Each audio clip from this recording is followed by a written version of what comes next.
Então eu fiquei pensando, estava conversando com a Márcia, o que eu poderia trazer de diferente aqui para vocês. Então hoje eu tinha vindo com uma ideia que eu ia falar para vocês sobre estudos recentes que eu estava lendo, estava estudando sobre os benefícios da água gelada para a nossa saúde. E no segundo momento eu vou estar falando um pouquinho também sobre microbiota intestinal, o papel do intestino na nossa saúde, tá? Então eu vou começar falando sobre os benefícios da água gelada. Os últimos estudos que eu li até uma meta-análise. E o que essa meta-análise mostrou pra gente? Que o banho frio traz benefícios para a nossa saúde. Mas, Daniel, quais benefícios ele traz para a saúde?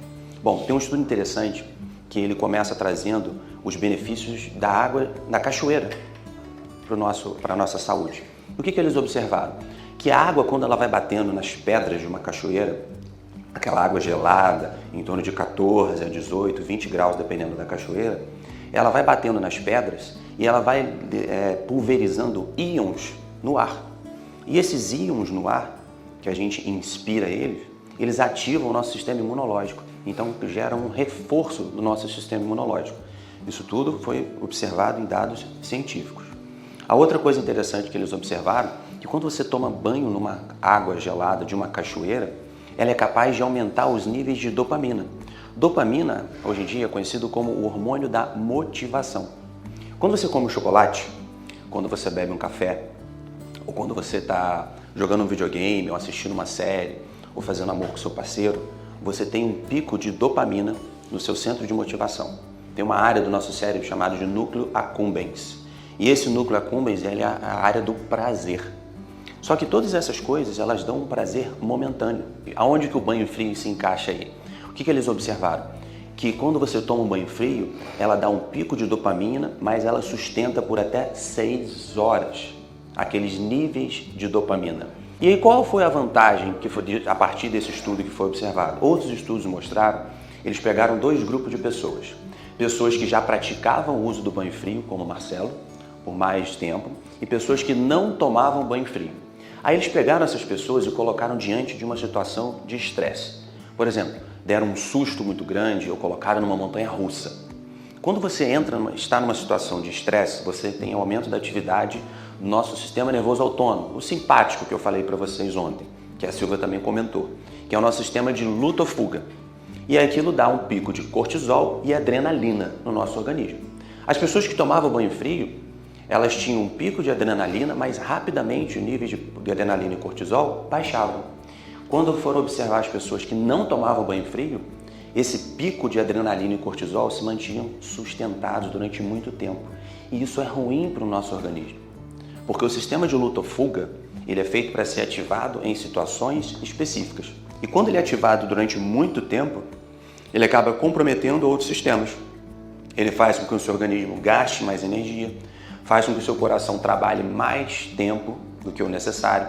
Isso pode aumentar o risco de desenvolver arritmias cardíacas. Isso aumenta os níveis de cortisol, e o nível de cortisol aumentado, sustentado por muito tempo, muito alto, abaixa a nossa imunidade.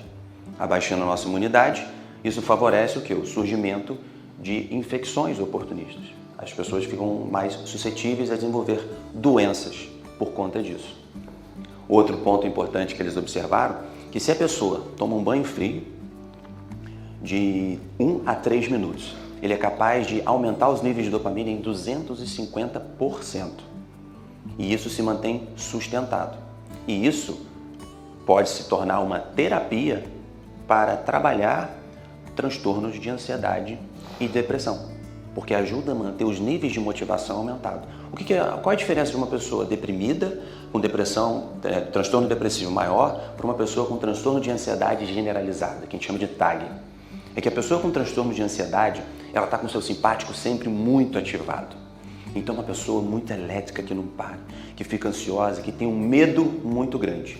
Enquanto a pessoa deprimida, ela tem o seu cérebro funcionando de uma forma oposta. Você tem diminuição de neurotransmissores, está tudo baixo, ela não tem força, ela não tem motivação para fazer nada. E se você utiliza a ferramenta do banho gelado de 1 a 3 minutos todos os dias, pode ser de manhã, por exemplo, você aumenta esses níveis de dopamina, aumenta esses níveis de motivação. Então ele melhora a resiliência do indivíduo. Então o banho frio ele pode ser uma terapia, uma ferramenta terapêutica. Então, pessoal, agora eu vou falar sobre um outro assunto para vocês. É um assunto que pode ser um pouco polêmico, mas eu acredito que vai servir para cada um de vocês. É quando a gente fala da nossa microbiota intestinal. O que é a microbiota intestinal? Todo o nosso organismo, nós temos bactérias que vivem em simbiose, que vivem em harmonia com a gente. E sem essas bactérias, não teria vida.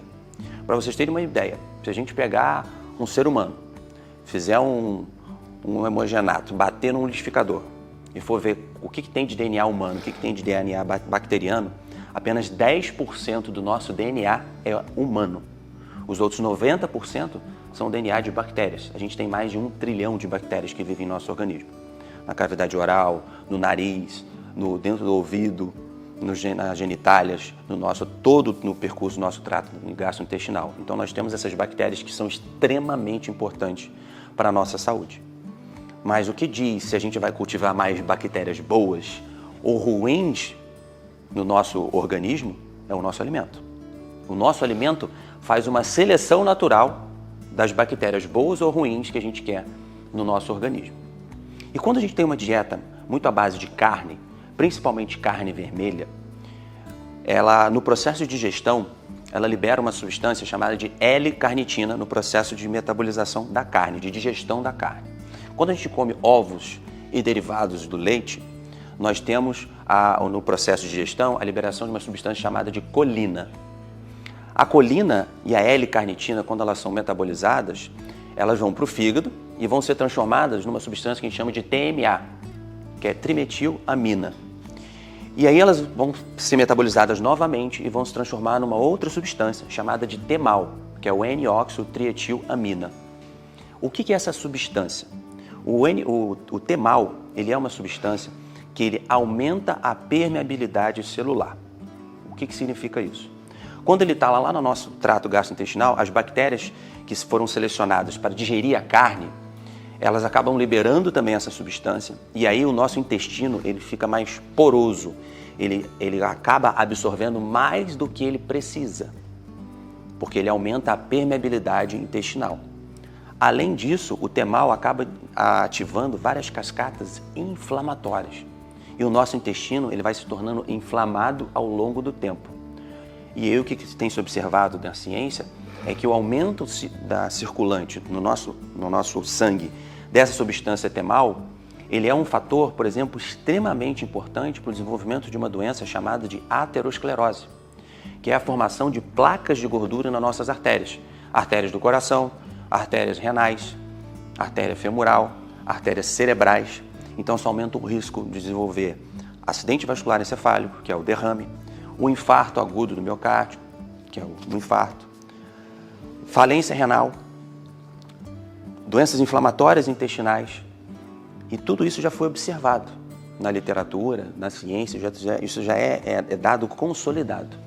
E quando você começa a fazer uma transição para uma dieta, onde você come menos carne e mais proteína vegetal e alimentos ricos em fibras, você começa a mudar a nossa microbiota intestinal. Você começa a selecionar mais as bactérias boas, que a proteína vegetal, quando ela está sendo digerida, ela não libera TMAL. E quando você pega um grupo de pessoas que são veganos, não vegetarianos, e pega um grupo de pessoas que tem uma dieta onívora, e você vai dosar os níveis de TMAL no sangue, os níveis de TMAL no sangue da pessoa que tem uma dieta onívora é extremamente alto comparado ao vegano. Mas isso é o vegano que tem uma dieta plant-based, tá? Então, você deveria parar de comer carne? Isso é uma escolha de cada um de vocês. Eu gosto muito de peixe, por exemplo. Eu gosto de peixe. Eu como peixe uma vez na semana. E isso consegue trazer uma satisfação, porque eu adoro comida japonesa. Então, eu continuo comendo minha comida japonesa ali uma vez na semana, mas durante toda a semana eu como uma alimentação à base de plantas. E quando você faz esse tipo de transição, essas bactérias vão se perpetuando mais. E o nosso organismo vai se tornando menos inflamado possível. E essa inflamação crônica por conta da digestão da carne, porque a carne, para vocês terem ideia, ela pode ficar até 72 horas no processo de digestão. Mas se eu comer só planta, eu não vou ter proteína suficiente. E aí tem um estudo muito interessante que eles compararam os diversos tipos de dieta. Dieta DASH, que é uma dieta hipossódica para as pessoas que têm hipertensão. Dieta mediterrânea. A dieta tradicional americana, que é uma dieta com muito alimento processado, muita carne. Dieta vegetariana e dieta vegana. E foram ver, eles queriam comparar para saber se vegetarianos e veganos tinham déficit no consumo de proteínas. E o que eles observaram que não. Que todas essas dietas consumiam a quantidade ideal de proteína diária, que é em torno de 40 a 50 gramas por dia. Só que os onívoros e os mediterrâneos comiam uma dieta que tinha proteína além do que necessário, em torno de 150, às vezes até 200 gramas de proteína por dia. Isso não é 200 gramas de bife, tá, gente? Porque 200 gramas de bife não tem 200 gramas de proteína. Ele tem outras coisas ali no meio, tá? Mas no total, você acaba consumindo de 150 a 200 gramas de proteína por dia. Agora, quando eles foram observar os veganos e os vegetarianos, eles comiam ali dentro da faixa. Aí eles foram observar uma coisa que é muito importante também para a nossa saúde, que é o consumo de fibras. E aí, nesse estudo que estava o grande X da questão, que eles observaram que os veganos e os vegetarianos consumiam quantidades excelentes de fibra vegetal por dia, que é de 20 a 30 gramas, se não me engano, por dia de fibra. Enquanto foram observar a dieta mediterrânea, DASH e a dieta tradicional americana, comiam menos de 5 gramas de fibras por dia.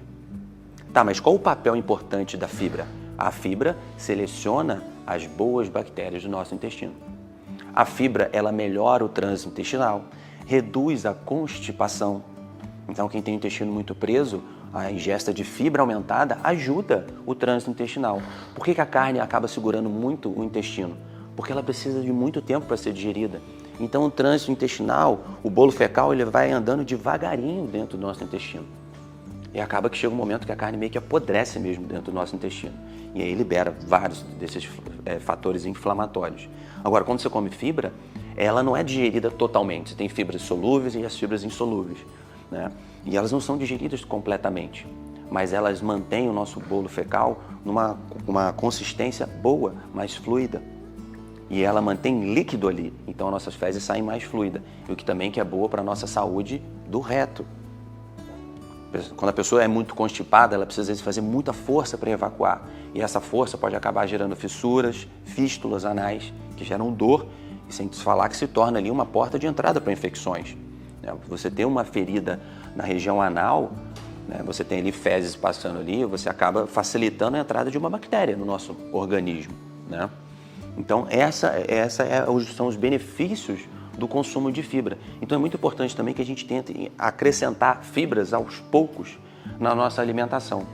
A gente estava conversando hoje no almoço, falando até com o Ricardo, foi uma analogia muito interessante. A nossa saúde é igual um investimento a longo prazo. Você todo mês não guarda o dinheiro para quando você for se aposentar, não ter uma rendinha ali, um dinheiro para você aproveitar a sua aposentadoria? Saúde é a mesma coisa. Todo dia você precisa investir um pouco na sua saúde, para quando você chegar na sua aposentadoria, você ter uma boa reserva de saúde para que você possa viver a sua aposentadoria de forma mais saudável, de forma mais ativa, com qualidade, sem depender de ninguém. Bom, espero ter esclarecido algumas coisas. Obrigado mais uma vez pela oportunidade, poder estar falando um pouquinho para vocês aqui.